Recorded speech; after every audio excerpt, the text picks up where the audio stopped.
છેલ્લા 14 દિવસથી ગુજરાત રાજ્યના આરોગ્ય કર્મચારીઓ એમના ગ્રેડ પેના આંદોલનના લઈને હડતાળ ઉપર છે, જેના કારણે સમગ્ર અમારા વિસ્તાર વાવ અને થરાદ બંને પંથકોમાં આરોગ્યની સેવાઓ કથળી ગઈ છે.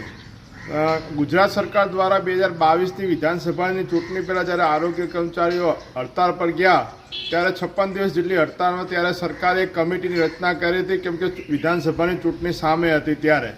ને આજે જ્યારે સમિતિનો રિપોર્ટ આવ્યા ને પણ ઘણો સમય થયો છે, તેમ છતાં એમનો જે મુદ્દો છે ટેકનિકલ ગણવા ને ગ્રેડ પે વધારવો, તો સમિતિએ પણ એમનો નિર્ણય આપ્યો છે. સરકાર તાત્કાલિક ધોરણે આરોગ્યના કર્મચારીઓના હિતમાં નિર્ણય લઈને એમને જે ગ્રેડ પેને ટેકનિકલ ગણવામાં આવે, એમની માગણી સ્વીકારવામાં આવે.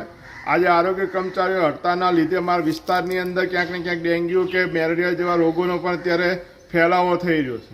આજે નાના બાળકોને જે રસીકરણનું કામ છે એ પણ ખોરંભાઈ ગયું છે. છેલ્લા 14 દિવસથી આરોગ્ય કર્મચારીને હડતાળના લીધે વિસ્તારમાં ક્યાંય પણ રસીકરણનું કામ થતું નથી, જેના કારણે આવનારા સમયમાં બાળકોને ક્યાંક નુકસાન થશે તેની જવાબદારી પણ સરકારની રહેશે.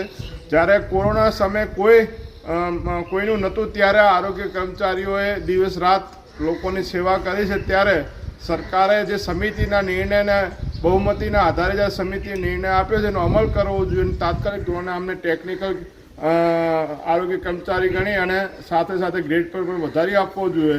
આ જે પણ આરોગ્યની અંદર જે લોકોનું નુકસાન થયું એને જવાબદાર સરકાર રહેશે.